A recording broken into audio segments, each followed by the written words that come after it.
Hey, what's up, all you beautiful people out there? Today is November 28th, 2025, and it's kind of a significant day for me, so I thought I'm gonna do a little video here and quickly talk about it. And we just had Thanksgiving, and I guess be thankful for being alive still. Here I am, I still hung around, as Johan would say. Thanks for hanging around, he says. Oh, fuck. What a year, though. On this day, November 28th, 2024, was the morning that I got my email notification of my blood test, and it said that I had AML and then acute myeloid leukemia.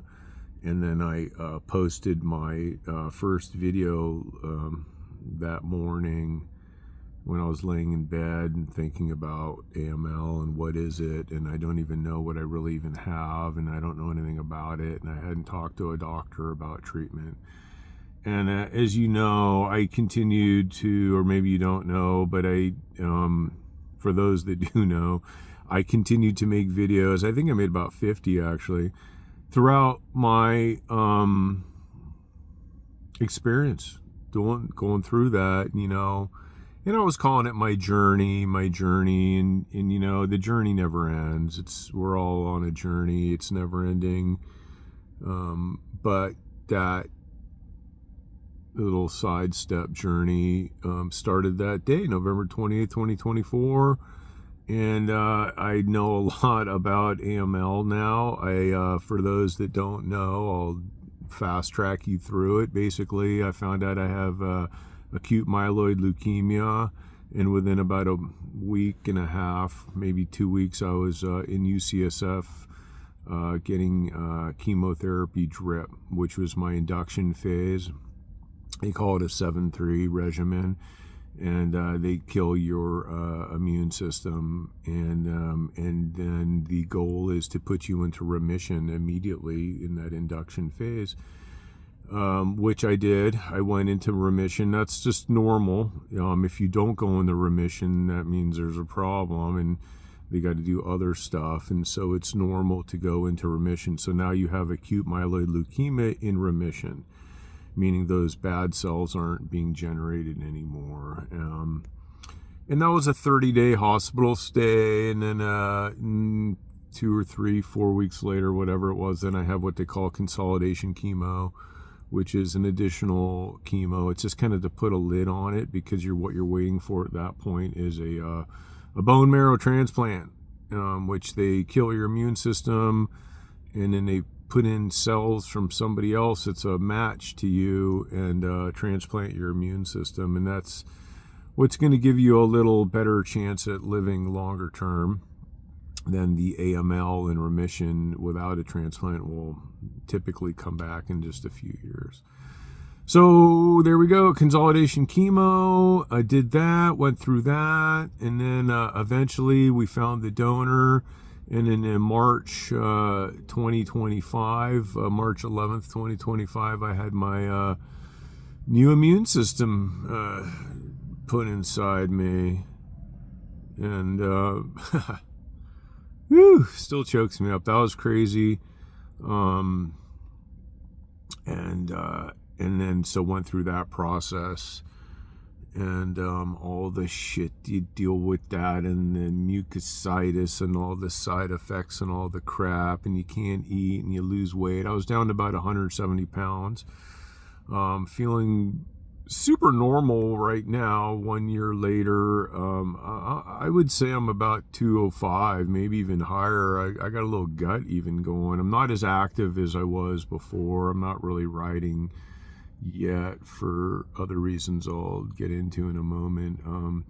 But yeah, so went through transplant, and then the recovery process, which has gone super well. I have this FLT3 gene mutation. Is anybody that's been watching these videos probably remembers me talking about that, which is this other thing that causes the AML. And so I had to take additional chemotherapy pills as a maintenance drug after my transplant. And I did that, and we went through a heavy dose of that, and then we backed off, and then we stopped, and we started with a low dose, and this and that. But my system wasn't recovering completely. I didn't have any issues like GVHD, graft versus host disease issues, but my red blood cells, white blood cells, CD4 cells were not recovering as they had expected. They expected a fast recovery, which is about 4 months, 90, 100 days or so, and it just didn't recover. And it actually still hasn't really recovered yet. But it can take a long time. It can take a year or more. So a year would be in March. It could take even more than a year for those cells to come up. I did stop the maintenance drug, FLT3 maintenance drug. Thankfully, it messed with my gut. And my white blood cells started to recover, very slightly trending upwards. My red blood cells are still very low, and my CD4 cells are low. And so what that does is it makes my body not recover well, a little tired, and just my immune system isn't really up to spec. I'm still got kind of a weak immune system. So I was kind of going a little what I consider hard on the bike and yoga and trying to do a lot. I was feeling really good, and then I kind of went into this. This was just about a month ago, finally, and I was trying to keep up with the boys riding, and I just my body wasn't recovering, and I went into like this 3-day total cramp up, just almost like if you ran a marathon and lifted weights and just overdid it, and it felt like shit. And I thought, oh no, I got a problem. But it was no problem. It was just my body couldn't recover. I wasn't getting oxygen to those muscles, no red blood cells to handle the recovery like you normally would. So I decided, I'm going to stick to the yoga. I've really been enjoying the yoga 3 days a week. And even that takes 1 day, a solid day to recover from a 1-hour yoga session. A pretty, I would say standard kind of yoga session actually, but I feel like I get a lot out of it. And the riding, at least what I was doing was I need 2 days to recover. So I just couldn't really do both. I decided back off the riding. I can always ride another day. And also with my immune system not being tip top, I felt like maybe I'm pushing it too much, and doctor kind of agreed. And good old Dr. Offman, my doctor that kind of saved my life. He was my transplanter doctor. He's a young guy, but they all would save your life. The routine is the same for everybody almost. They're just kind of guiding you through, like, oh, we get this test result, then we do this, and so yeah, Dr. Offman, thanks for saving my life. I appreciate it, but I think any of those doctors you get are gonna give you the same treatment, and how you respond is how you respond. So, but that said, he's not my doctor anymore. He quit UCSF. I guess he wasn't happy there, and so I got a new doctor that I'll meet, a lady on December 10th. And she's actually specializes in this FLT3 gene mutation shit that I have. And I was just thinking, Offman was telling me, oh, I think she's a good fit. She's a specialist in this area. And I'm thinking, like, well, why didn't I have the specialist before? Why didn't you switch me over before? And I don't know. They all kind of talk to each other, but what I realized is after your transplant and after you're out, after like a year and you're doing the every 2-week thing, going to the 1 month thing, you're really just under the care of the doctor, and you're not under this large panel of doctors like you were during the early chemo phases when there's a lot of eyeballs on you and everybody's weighing in on we should do this or we should do that. And it's now just that you and that doctor, which I personally didn't like. I liked having the whole panel of people checking me out and weighing in on it. And, you know, the guy's so busy, I'd have to remind him every time I'd go in about, no, we changed this and this is why we did this. And then he'd look it up in the chart and he'd go, oh yeah. And, you know, those guys don't have it easy, man. They got, you know, probably dozens and dozens of cases. And imagine every time, you know, you got to refresh yourself to this person and what's going on. And yeah, kind of a weird business. Anyway, so blah, blah, blah. That's all that. I feel really good. I feel normal. I gained weight. I've got hair again. Everywhere. I'm just waiting for these red blood cells and CD4 cells to come back. I haven't had any GVHD at all, which I'm super lucky.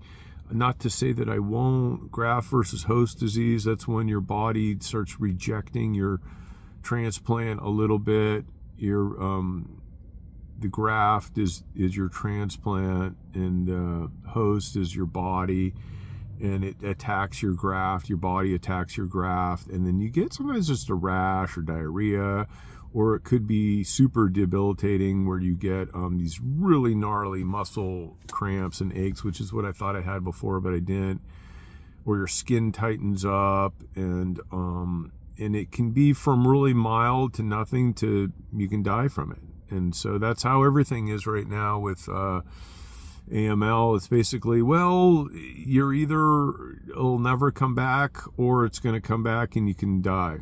So it's like you got everything from really good to really bad and anything in between. And that's the new norm. And so it kind of weighs in heavy on you. You think about that shit.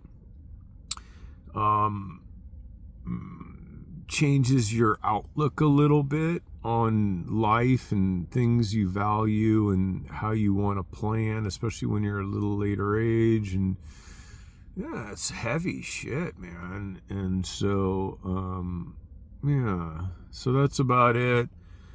Just trying to replug in and feel like I'm being productive, which I'm not as productive as I was before. I'm kind of struggling to find the drive to just do certain projects and things that I used to love to do.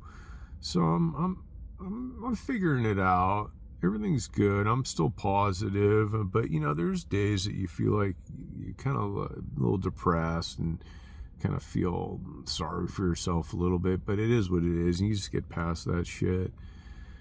And yeah, it's cool seeing old friends and people that reach out. After a while, it's like you know, years gone by, and it's a long time, and I think people just kind of forget, think you're like totally done and recovered, but you're still in this fucking thing, and it's kind of weird. But yeah, I'm still alive. I'm still here. I'm still hanging out and trying to figure out what my next chapter is on things and what I can really do and can't do physically. I'd like to get a little more physically in shape and get back to writing because I really love to do that. I just I don't know, I gotta take my time with it a little bit. I'm not gonna be in some push myself too hard to just do it and fuck things up, or I don't know, I need to talk to my doctor.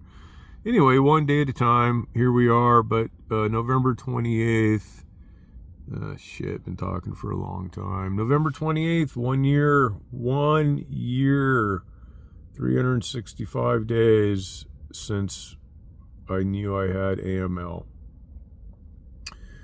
And I'm still here. So that's pretty cool.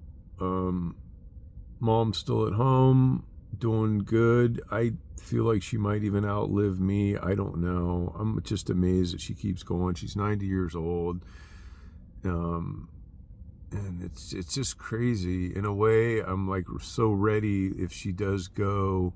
I don't want her to go, of course, you know, and I love seeing my mom every day and her smile, and can't really communicate for the most part in a way we, I guess, do through smiling and a couple of words. But it's a burden. It's hard, you know, to take care of someone like that, especially after you've gone through this shit. And I just kind of feel like I want to move on. I don't know what the moving on really means, but I do.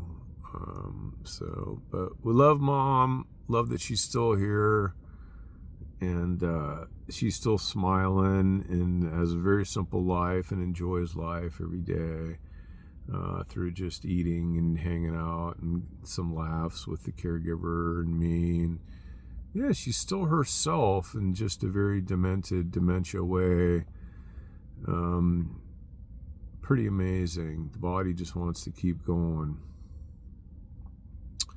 So anyway, thanks if you guys are still here listening to this.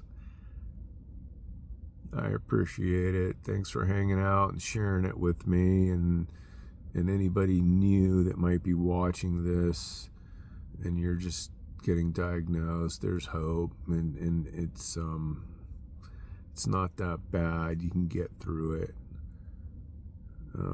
Just stay positive.